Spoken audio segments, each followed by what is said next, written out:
Good morning, everybody. It's a great pleasure to be here to share with you this work that we've been doing on food and agriculture, and it's a series that we started last May and actually published every month from May to December last year, and we're continuing the series, I'll talk about that more later, for at least 2 more years. So this is me, and for those of you who are on Twitter, there's my handle. Okay, I've been on Twitter for about 6 years, so it's actually a good way to get ideas out and be part of a discussion. So I think it's important to begin at the beginning so that you understand why food now. And let's start right here where I grew up in Oregon on the west coast of the U.S. near Mount Hood. I took this picture about 40 years ago. It's about 2 miles away from the farm that I grew up on. And this is me baling hay. This is how I earned money to go to college. We charged $10 a ton to cut, rake, and bale, and by the time I finished, we had raised it 20% to $12. This field is now all covered with very large houses. This is one of my first published pictures. We raised sheep, pigs. We had some beef cattle on a small farm. Both my parents were fisheries biologists. This is my younger brother. We raised purebred Suffolk sheep. And then through my own photography career, I was a newspaper photographer for several years. This would be my later Grant Wood American Gothic aesthetic. These are my parents. They're both gone now, and he loved to grow corn out in front of our barn. So why food now? Well, so if you take a kid who grew up on a farm and majored in agriculture and ag journalism and was fascinated by photography, and you take that kid and you put him in the middle of National Geographic after a 6-year career in newspapers, this is what you're going to get. And so let's start about 10 years ago. These are all major projects I've been involved in, and what you will see is a narrative of global issues. September 2004, 70-odd pages on global warming. 2007, cover story on disappearing Arctic ice. It was the most popular story with our readers in a 5-year period. A special issue on climate science, climate change, what's causing, what's driving it. Energy questions. If you're going to talk about climate change, you have to talk about energy. You have to talk about the choices that we're making as a world civilization, amongst them biofuels, and what impact do biofuels have on the food system. Also here, closer to here right now, as you're aware, we did a cover story on hydraulic fracturing of oil in North Dakota and what impact the question of energy is omnipresent in discussions in North America today. The question of global freshwater supplies, intimately tied to our health and our food supply. Extreme weather, for those who have been watching the Weather Channel or your favorite weather outlet, you realize that Monday night into Tuesday, 11 inches of rain fell on Houston, Texas in a 6-hour period. What impact does the rising frequency of extreme weather have on the stability of society, the ability to produce food? We looked at rising seas, the impact of the loss of ice globally, and in 2011 we did a year-long series on world population, 7 billion. We published this on the occasion of when world population passed 7 billion. Well, they're all connected. We've been covering food and agriculture actually for quite a long time. A cover story on soil, where food begins. This actually took me 9 years from originally proposing it to developing internal support for the project and finally being able to publish it. It almost took as long to publish this story as it does to build soil in the first place. And so to come from that, I think an insight that we're trying to give to our readers is actually summarized right here in this picture and the next picture. You see a pair of pictures here. One woman on her soil in Mali, another woman on her soil in China. You see this gentleman in Kansas with his deep loam and the man on the right in Iraq. what it tells us really is that the soil we inherit, the soil that we are fortunate to have as part of our country, our culture, or not, determines essentially the fate of our own civilization.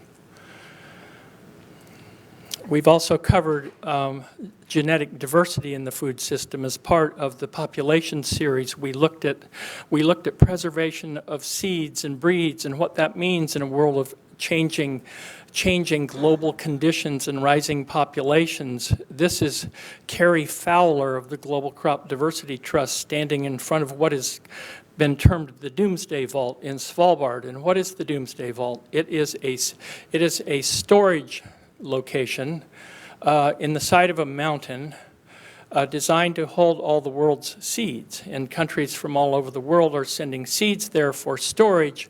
And the reason being that if there were some sort of global catastrophe, we would have a place to go to reignite crop production.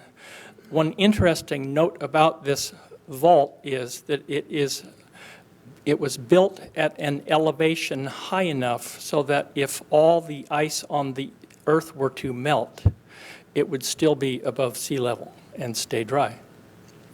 And so it's the cereal grains that we rely on for all things. It's the grasses. The grasses essentially are the root of all life. The corn, wheat, rice, all those. Everything comes from those crops and so they are vulnerable. Like here we see this is wheat stem virus. It's called UG99. This is in Ethiopia. It's devastating wheat crops across the Middle East and North Africa.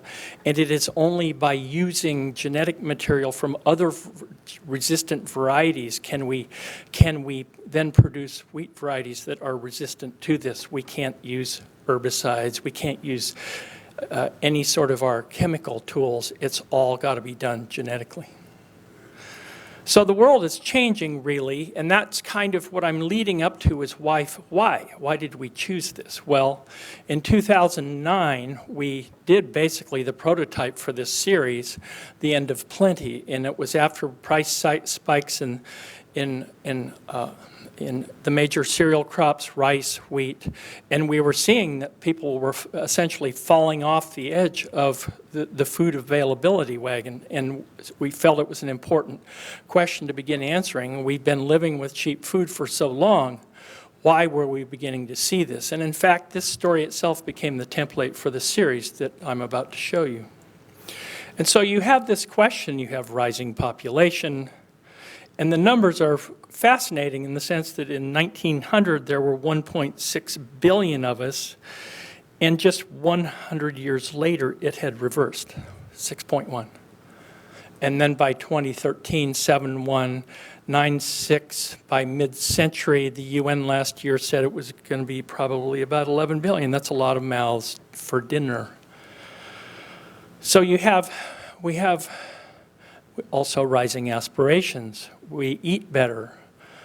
We're moving up the food chain. This cornfield in Iowa is not growing corn for people to eat. It is, and like these soybeans on this ship that are going to China, corn and soy are increasingly being grown to feed livestock, meat animals, because more people have more money, more people want to eat like Europeans and North Americans, and as a result that causes increased pressure on global resource systems. Here, this is a meat market in China, and one of those pressures is increasing deforestation. This is in Brazil. The agronomist Kenneth Cassman of the University of Nebraska last year said at the World Food Prize in Des Moines that since the turn of the century, based on research he and others have done, that until about the turn of the century, we had been increasing food production by increasing yields. But if you look at the major cereal crops, since the turn of this century, yields have been flattening. And the main way we have been increasing yields of grain crops globally since then has been by expanding our footprint again at the rate of about 10 million hectares per year. The greatest transformation of natural landscapes to managed landscapes in history. So here you have former rainforest being converted to corn and soy land in Brazil. But also then there's a third part to this trilogy, it's rising temperatures, and this is probably the big conundrum. If you look here, for example, just as an example for us to visualize this, if you look here in 1979, the first year that satellites were taking pictures of the North Pole to determine ice cover, this is what the Arctic ice cap looked like in '79. And then if you go to 2012, what you see, these pictures are taken in mid-September at the end of the summer melt season. And what you see here by 2012, about half of it had disappeared. So anybody who is attuned to physics understands that rising temperatures cause changes in ice. And so we're seeing that, and one of the big questions the scientific community is now grappling with is what impact does this change in the Arctic bode for those of us who live in mid-latitudes and rely on reliable weather patterns, precipitation at all to produce the crops that we need to survive.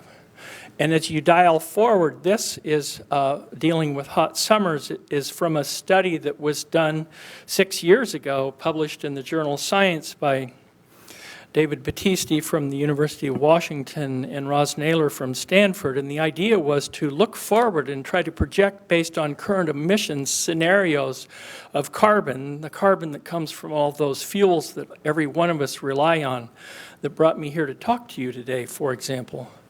That what we're doing here is as emissions keep going up, we keep trapping heat near the Earth, we keep warming the planet. And as what we're looking here then is projections based on this. And what you see here by mid-century, what we're looking at is summers where in locations of North America, you can see big spot in the southwest U.S. where 70% or more of the summers are going to be hotter than we've ever seen, and the baseline was 2003 in Europe when thousands of people died during a heat wave. But then as you go toward the end of the century, what you come to see, though, is that summers become very hot. And if you remember back in 2012 in the Midwest of the United States, heat waves and droughts had an impact on crop production. So the question that we're facing is, as agronomists, as agriculturalists, as food producers, and also asking where it comes from, one thing to note is that this study indicated that it's important to realize that about 3 billion people live in the area between 30 degrees south and 30 degrees north, where you see most of the red, and most of those people rely on rain-fed agriculture, and that will have these hot summers, these heat waves are going to have a big impact, one, on precipitation patterns, extreme weather, and also whether crops can survive. So that's so you have all these things that are here all coming together, that actually those are the driving forces behind why we wanted to do something like this. And this is why really Food Now. But more than that, I think it's to start a conversation with the general public about these kinds of issues. It's not really to have a conversation with people who are already attuned to these issues, but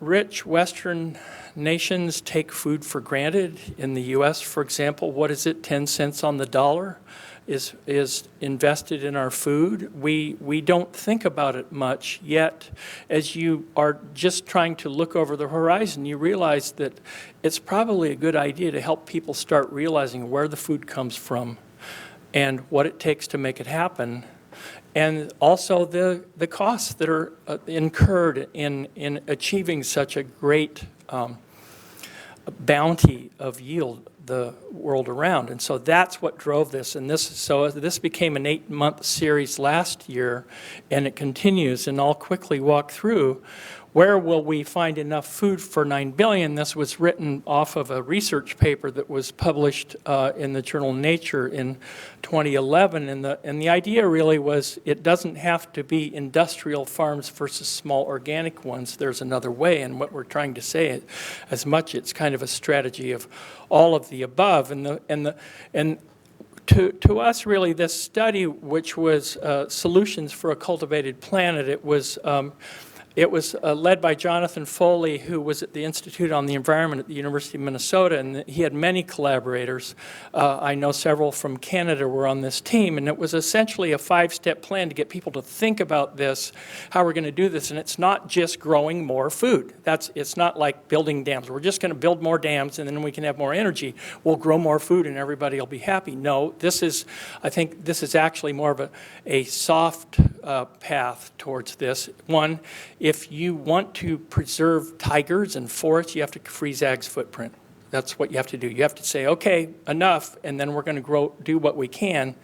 So that means we have to grow more on the farms we've got. It's called this idea called yield gap. How do you close yield gaps in those parts of the world where there's a big difference between the best farms in a region and the worst farms? What can be done to improve productivity, raise up the bottom, use the resources that we have more efficiently? I think that's a big question for, say, a place like the state of California today. How are we going to use the water that we have or don't have more efficiently than we already are? And so they're beginning to have to come to terms with that. The question of diets, it's like, can the whole planet and can everybody afford to eat meat 7 days a week? And as we know, there's a certain amount of resource demand that goes into producing meat. And so we address that in the story, and also the question of reducing waste. And it's a two-pronged thing. Waste is actually on one side, you have Western nations who pitch it out the back door because food was too cheap, or the stores bought it and threw it out because it didn't look perfect. On the other side, you have harvest loss. You have a big challenge in many nations where how can we reduce the loss from harvest so that we can make more food available? It's a huge question that needs to be addressed and can make a big difference in whether or not farmers who grow food themselves are able to afford to eat. So what we did then is we tried to essentially lay out the landscape. We showed people this is what it looks like. This is the scale and the magnitude of the world food system today, from combines in Kansas to corn exporting terminals in Brazil to chicken farms. This is what a chicken laying operation looks like. This in Brazil. This in Brazil also. This is the thigh deboning unit at a chicken processing operation. It's big. Here, harvesting celery in California. All this celery, it looks like timber lined up on a log deck. It's all being boxed to be sent to China. But it's more than just magnitude. It's people, and we wanted people to come to face with the people who grow our food. And so what we did was we went around the world. Photographer Jim Richardson, who I've worked with now for 25 years on a variety of food and agriculture projects, we used the support of the UN's Consultative Group on International Ag Research to go around to different kinds of farming operations worldwide, to meet farmers, to meet the people who are growing the food that they rely on, and that these are the kinds of people who grow the food we need. Rice farmers in Bangladesh, peanut farmer in Mali, rice farmer in Bali, potato farmers in Peru, tomato farmer in Wisconsin, soybean farmer in Iowa, 2 farmers here in Mali, a turkey farmer in Kansas, a cabbage farmer in Ukraine. And so the idea was then that we created portraits. We wanted people to see, these are the people we all rely on to stay alive, really. And so the idea really is, as a kid who grew up on a farm, and knowing that my country, at least, there's been a rapid urbanization over the last 60 years. From used to be that you knew people who grew up on farms or were farmers, and now it's rare to find people who have any of that connection. Our goal really was to try to reconnect, try to help people get a sense that, yeah, food does come from someplace other than the store. And so the second piece on this, and I'll go quickly here, is like how to farm a better fish. We've been farming the land for 10,000 years, and we've been hunter-gatherers for the most part in the oceans. What impact, what potential possibility with the idea of can we produce sufficient amounts of protein by essentially farming the sea? Here, these are shrimp farmers in Bangladesh. Here, a shellfish culture. I think this is off the coast of BC.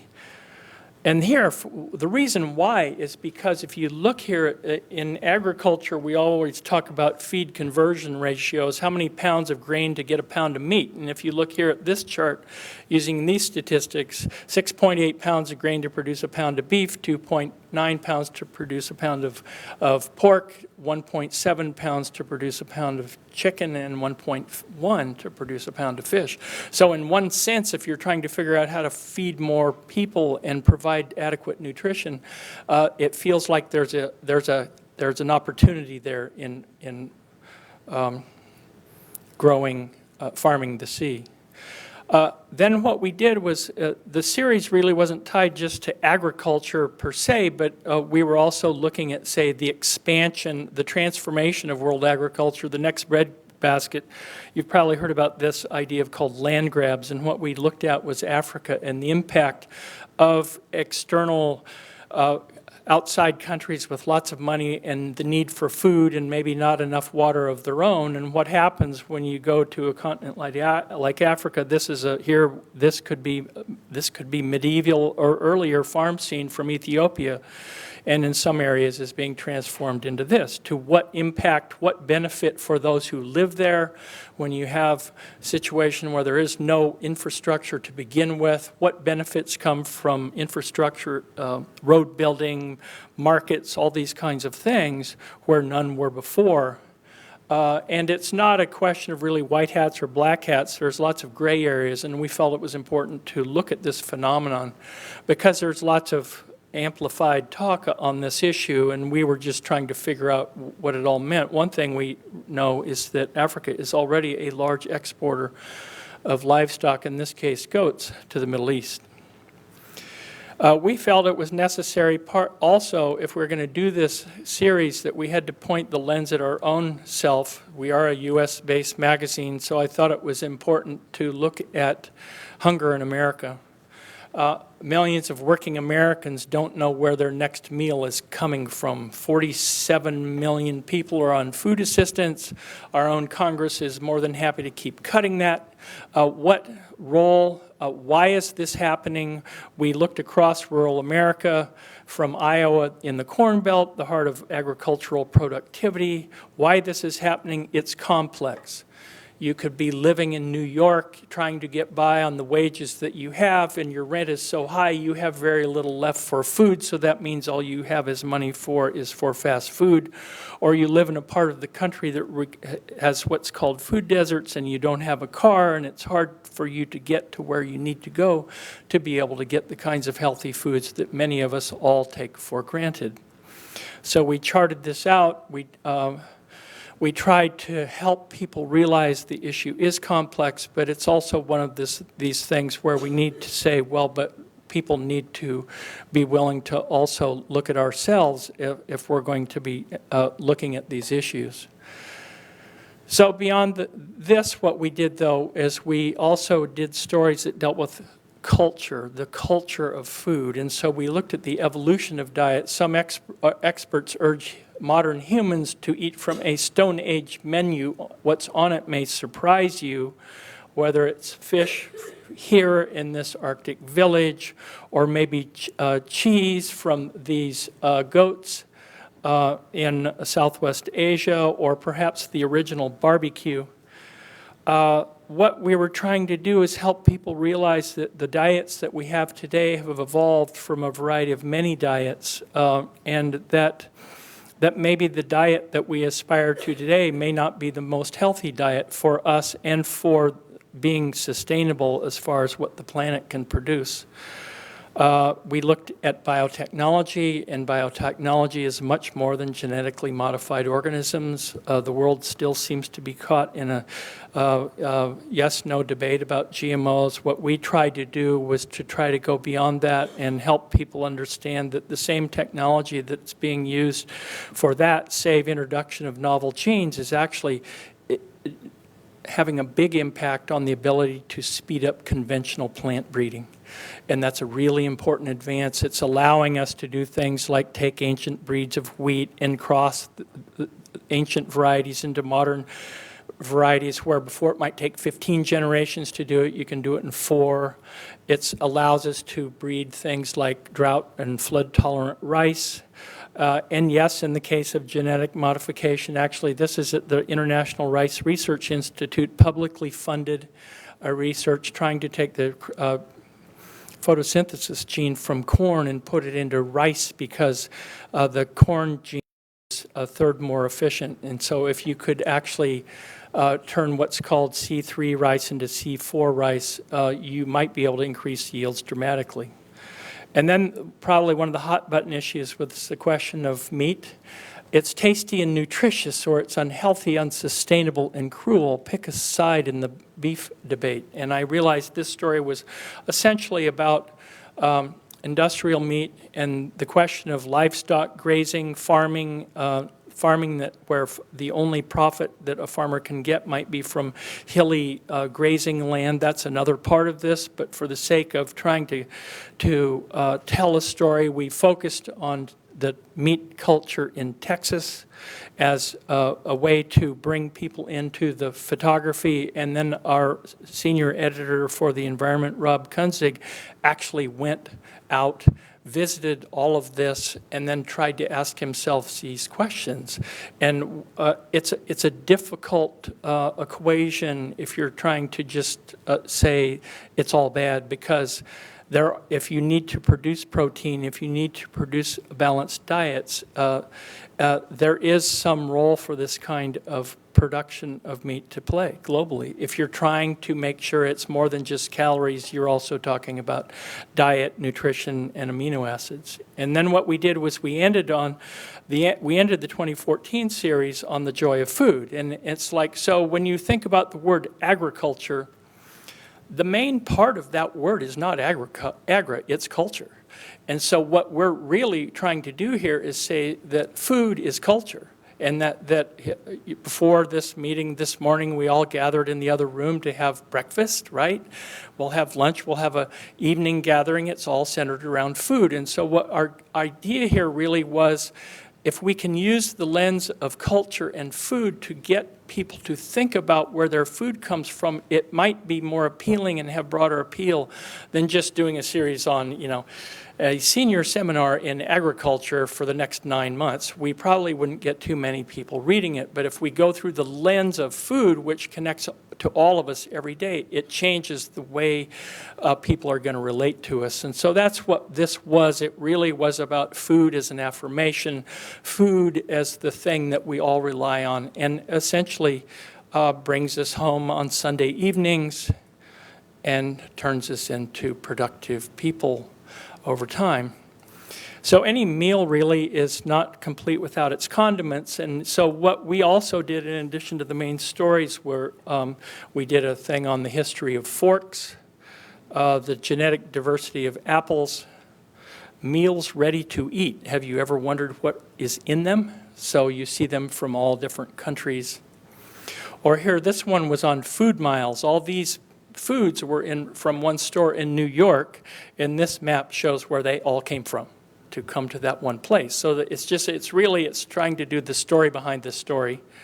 Or here, the miles strawberries travel from Watsonville, California to the East Coast, and what's in that truck. And we developed a partnership with the Food and Agriculture Organization of the United Nations, and they shared their database with us, and we used other databases, but we relied upon them heavily. For example, they just yesterday issued a big report on the decline in hunger worldwide, which is worth reading. And so many of these food stories are hard to do in sort of narrative text and with sort of grabby kinds of beautiful images. Many of them lend themselves to data. Here is like the energy balance of corn and in biofuels and what impact on the food system. Statistics may be the best way. This is water embedded in food for export. People don't think essentially what's happening. The world grain trade is really a water trade, is what it is, because you have countries that need grain that are buying grain in some respects because they don't have enough water to grow their own. Rising demand for meat, the number of pounds of meat eaten annually across the world. You see the chart on the left. This was all from FAO. Here, the impact of antibiotic resistance in this case was in poultry.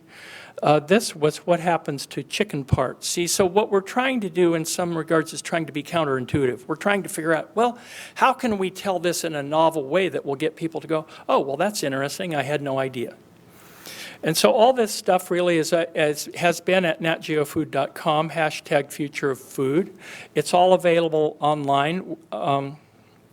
We have had a website that's called The Future of Food, and it's constantly updated.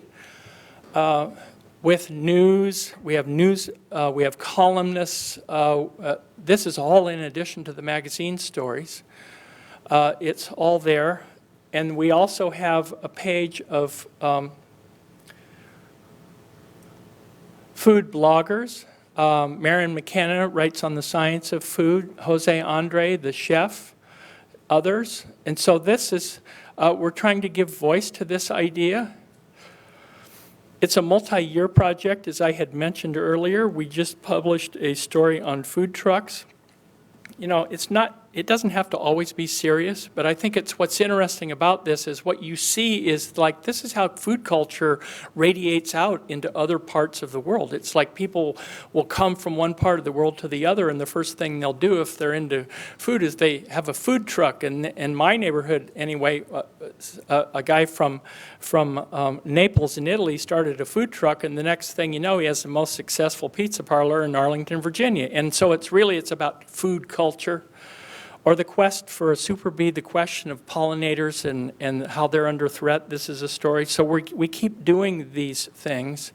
We just keep trying to keep this above the horizon with our readers. We're going to look at the science of taste.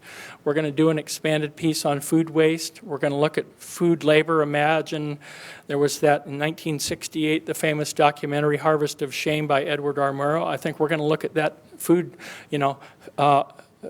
that issue today from field to fast food counter, the origins and the history of agriculture and choices that we made 10,000 years ago to, say, promote annual crops versus perennials and what that means, and vanishing aquifers. In some parts of the world, it's an acute issue. We're essentially mining our bank accounts of water to try to keep crop production up to date. And so everything here is available if you're interested. It's available if you have an iPad. It's if you look at on the App Store, it's available for free. It's a downloadable. The whole series is available, downloadable as Nat Geo Future of Food. It's available. And so I end with this little short animated movie that one of our folks did. This is all based on our relationship with the Food and Agriculture of the UN. It's called Food by the Numbers, and we put this out. It was on social media. It was on YouTube. We released it on the occasion of World Food Day last October, but it's partly as a way, how do we get people who are otherwise not thinking about these issues to go, oh, really? I had no idea. So I'll run this, and then we can come back for a few minutes.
Thank you very much. I'm happy to take questions.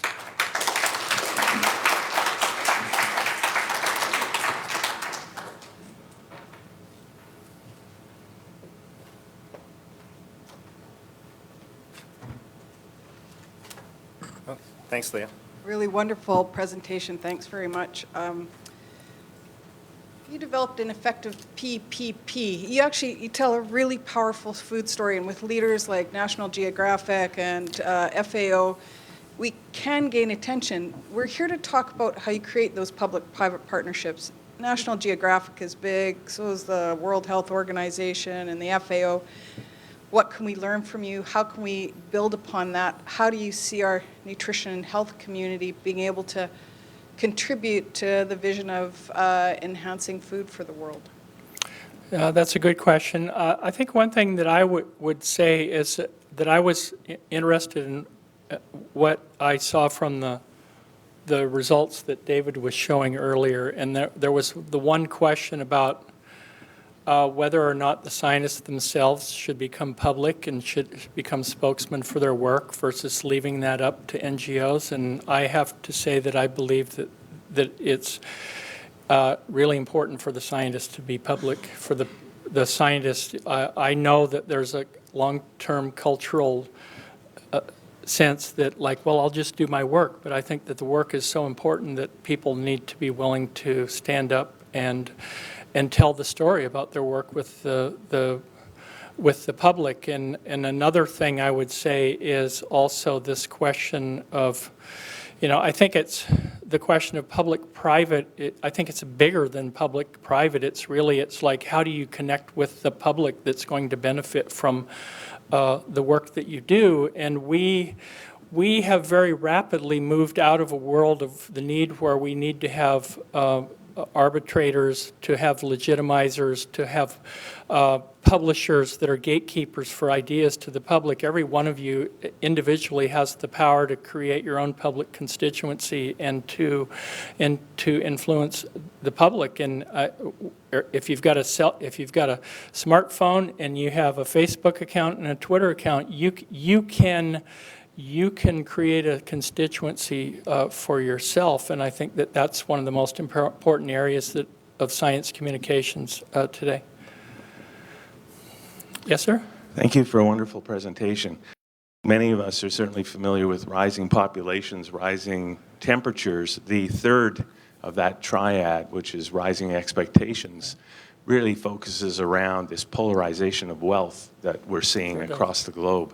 And the Globe and Mail, our newspaper, recently published that the average inhabitant of Beverly Hills uses 235 gallons of water a day.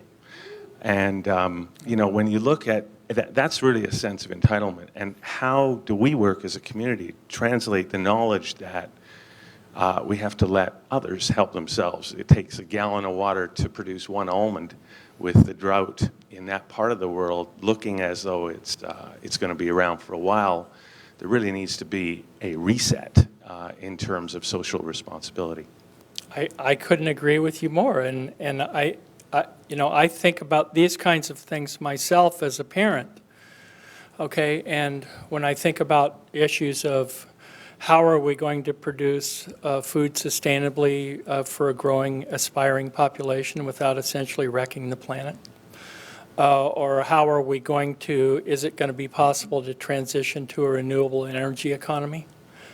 I think it's urgent and it's important to address these issues and deal with them, but I also think that these are all challenges that we took a while to get into, and that these are multi-generational questions, and that it's just as important for us to be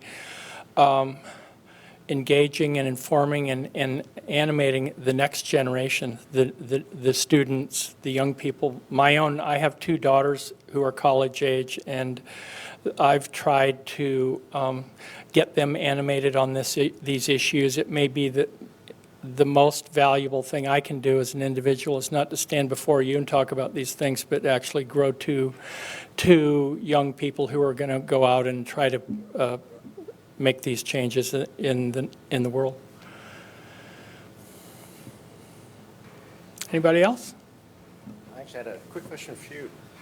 So you, great presentation, and you wove together a very complicated topic. And so just kind of curious your thoughts about my question was, at what point in time will be a point of no return in terms of our ability to produce food, sustain our planet? What are your thoughts on that? You want me to be a crystal ball? No, I don't think so. You're the keynote speaker. I actually was asked this question 2 weeks ago at the meeting of Series.org, which is a corporate social responsibility organization, and there were 500 CEOs and venture capitalists in the room, and basically it was the same question, and my answer was it's not the answer is really not in the food question. It's perhaps going to be in the energy question, because if you can solve the question for how you can keep the shifting temperatures and changing precipitation and weather patterns, if you can begin to have a handle on that, then you might be able to have an impact on what kind of systems we're going to be able to build with food. But we can't continue to think that everything is normal and that agriculture is just going to go on the way it always has been when we see changes in growing seasons and the like around the world. So the bigger question, I think, is how can we and how rapidly can we transition the world economy to one that is producing energy without also emitting heat, trapping carbon?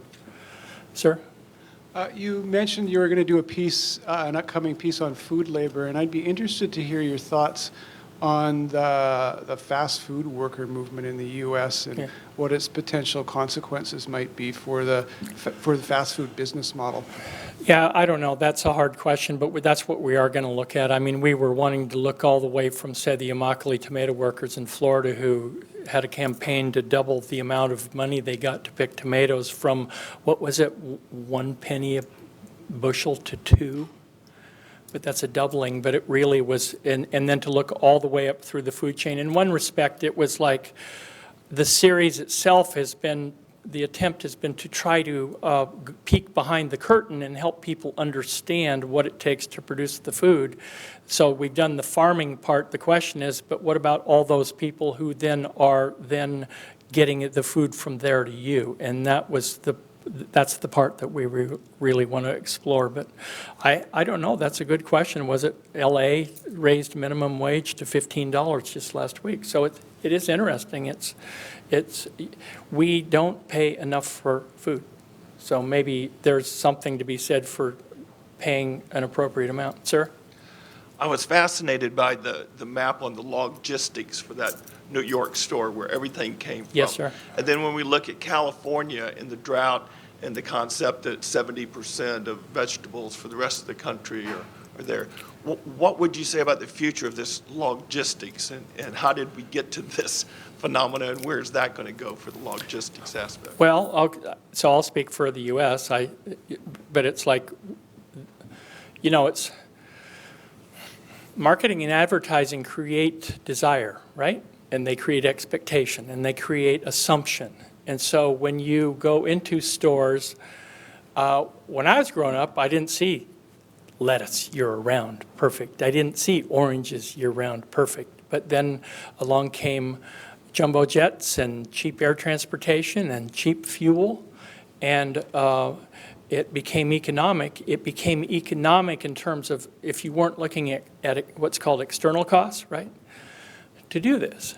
So over the long term, we've become accustomed to year-round green salads all grown in the Imperial Valley, and that's all tied to what melts in the snowpack of the western slope of the Rockies.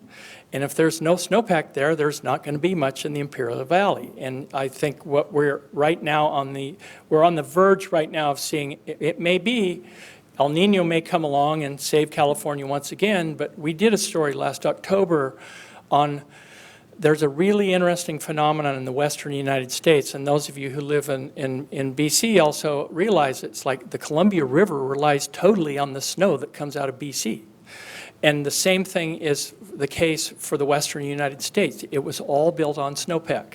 The idea that it would snow in the winter, it was a dry place, it was largely a desert. You could go out, the Bureau of Reclamation came out, built dams, we built these reservoirs, and then all of a sudden we had all this water that we could use during the dry times of the year, but it required snowpack. We're losing the snowpack, and what does that mean for the long term, regardless of whether an El Nino comes along? I don't know. It's like maybe we're going to start growing lettuce in Iowa. I don't know. Last question. One more. One last question. The intersection between food and health relates to fundamentally changing how people eat. Yeah. Have you looked at that question? Is that something we can use the power and force of National Geographic to help us understand? Because we all work in discrete silos, but that's where we align. Changing how people eat will impact health. Yeah, I think that we tried to look at that in the Origins of Diet story, and we do look at that online. Maren McKenna does quite a bit of that work for us. I think the question of nutrition, I think that's, what are we putting into our bodies? But I think it's also, I think in our country at least, one of the big questions that we're having to face, though, is policy questions. And when you have up to $20 billion a year being spent to subsidize the production of commodity scale, say corn and soy, that then becomes the basis for processed foods that then become the only affordable calories for people who are on food assistance, you're in this situation of where you're essentially perpetuating a flywheel of bad nutrition. And how is it possible, for example, to change the economics so that for example, the USDA says that half of our plates should be fruits and vegetables. Yet, when you look at the incentives that are there to grow the different kinds of foods, they're all there for the commodity cereal grains, but they're sure not there for the fruits and vegetables. I know they're different markets, but the question is if they're saying this is what you should do, then you should put into place things that allow it to be made possible, especially for the people who are the least able to participate.